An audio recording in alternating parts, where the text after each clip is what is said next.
got your design etched on there. And so that's just using a needle and scratching it on, and maybe you're done, maybe you're not. I mean, there's still some stuff I want to maybe scratch into this.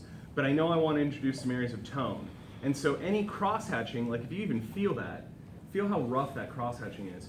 Not only will all those little lines hold ink, but that surface you feel, that rough surface, that too is going to hold ink. So think back to your monotype and where you put easy wipe any ink.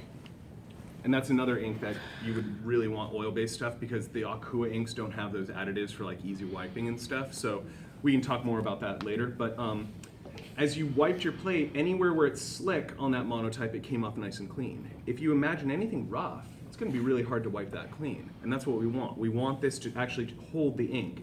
And so we'll do a print demo later. But if you don't just want optical tone like this, like cross-hatching or stippling, you might want to protect some areas. It's not perfect, but at least it'll help you out a little bit if you're not totally, got great control with something like sandpaper or steel wool.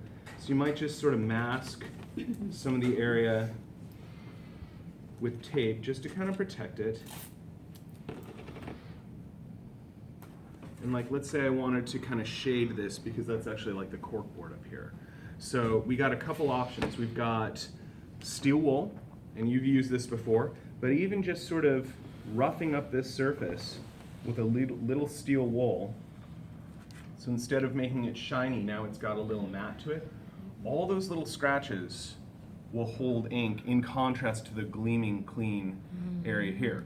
It's possible that steel wool would help you make minor corrections too. So if there's a line that you just accidentally scraped in and you just can't take it, you don't like it, or maybe you did too much cross-hatching, it's certainly possible and worth a try that maybe polishing it down with steel wool, it won't make it gleaming white again, but you might be able to kind of knock it back into a dull gray. And obviously the steel wool will kind of not destroy this tape, but you'll want to be mindful, because the tape is not the strongest area, and so maybe you introduce some tone like that. And maybe elsewhere we have these polishing blocks, and they're basically like foam erasers with kind of a grit to them. And maybe you try sanding with this and just going in there and saying, well, I want a little bit of dark down here, so let's see what this does. And maybe you just kind of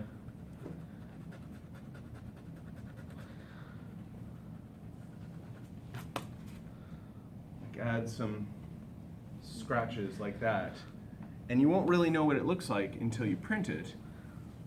So my suggestion, it's always maybe worthwhile going in stages, like maybe you print and then you add some tone and then you print again, because especially with the plastic, it's always better to add more. It's very difficult to take away. But I think, like with this deep scratchy sort of texture, I think we could see now, if we went back in with some steel wool, we might even be able to smooth that out a little.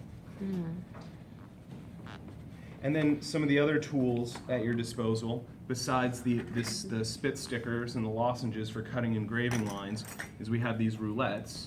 And so they will actually impart like a mechanically reproduced texture, or this irregular one, which looks like gravel. And you actually rub that on your plate, and you can get different sorts of tones and marks like that.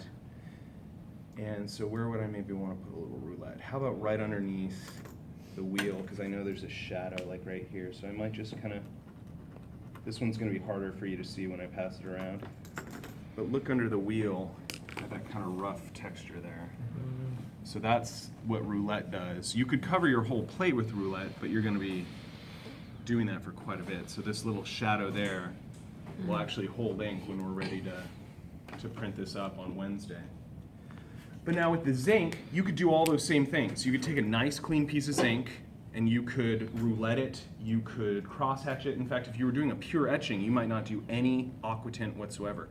You could even do a pure dry point on the metal, just like the plastic. You don't have to introduce acid.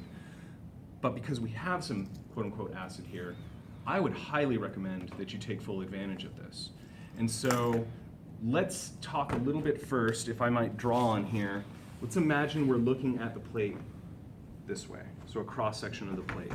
And so what we have is a plate, and of course, you're going to be like, well, Jason, we beveled the plate, right? Okay, so we kind of beveled the plate so it's not sharp, right? Now, anywhere where you put this acid resist, this hard ground, right, it protects the metal, just like the back protects the metal. So you have to draw through this with a needle. So you come in with your etching needle and you actually open up areas where you want to draw. So basically all the line work, say, on this plate was drawn with a needle through the hard ground. I'll show you how we put it in the acid in just a moment. The acid eats, and depending on the depth of the line is how dark that line will appear. And so what that looks like for here, and we're going to play with it. We actually have some units of metal